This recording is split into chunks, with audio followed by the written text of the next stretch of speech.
తెలంగాణ ముఖ్యమంత్రి కేసీఆర్ ఆదేశాల మేరకు పేదలకు బియ్యం పంపిణీ చేయాలనే సదుద్దేశంతో ప్రారంభించిన ఈ పథకం ప్రజాప్రతినిధుల పాలిట ఫోటోల ఫోజులకు ఇచ్చే ప్రవాసనగా మారింది. ఈరోజు ఎల్బీనగర్ నియోజకవర్గం చైతన్యపూరి డివిజన్లో స్థానిక కార్పొరేటర్ జిన్నారం విఠలరెడ్డి చేతుల మీదుగా అట్టహాసంగా ప్రారంభమైన కార్యక్రమం స్థానికులను ముక్కుపై వేలు వేసుకునేలా చేసింది.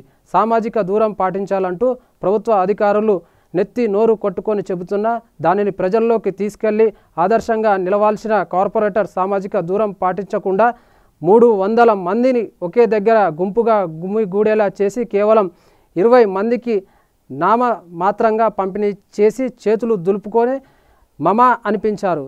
దీంతో ఎంతో ఆశగా నిత్యావసర సరుకులు తీసుకువెళ్లేందుకు వచ్చిన పేదలు నిట్టూరుస్తూ వెనుదిరిగారు. ఇకనైనా ప్రజాప్రతినిధులు ఫోటోలకు ఫోజులు ఇవ్వాలన్న విషయం మరిచి ప్రజలకు సేవ చేసే విధంగా ప్రవర్తించాలని స్థానికులు కోరుతున్నారు. ఈరోజు చైతన్యపూర్ డివిజన్ల కార్మికులు లేబరు అందరూ అన్ని కూలి వాళ్ళు అందరూ ఉన్నారు. ఇక్కడ వాళ్ళకు 3 అడుగుల దూరం పెట్టి పప్పు 5 కిలోల బియ్యము నూనె ప్యాకెట్ పప్పు ఇచ్చుకుంటూ అంత విధంగా చేస్తూ కేసీఆర్ ఆదేశాలతోటి మా ముఖ్యమంత్రి గారు కేసీఆర్ ఆదేశాలతోటి ఇవాళ లాక్డౌన్ అది ఉన్నందుకు లాక్డౌన్ ఉన్నందుకు ఈరోజు పప్పు నూనె బియ్యం 5 కిలోల బియ్యం ఇస్తున్నా. పబ్లిక్ అందరికీ సరిపడిన సరుకులు తెచ్చినాం. అందరికీ ఇప్పుడు కొంతమంది కాలనీలలో కూడా పోయి కాలనీలలో ఇండ్ల కాడ కూడా పోయి ఇచ్చొస్తాను నేను. ఎందుకంటే అందరి మీద పడుతున్న ఉద్దేశంతో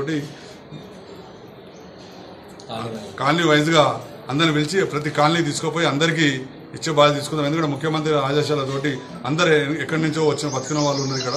వాళ్ళందరికీ చేయాలంటే ఒక 5 కిలోల బియ్యము పప్పు నూనె ఇచ్చి చైతన్యపూర్ డివిజన్ ఇచ్చి నా సొంతంగా ఈరోజు చేస్తున్నా.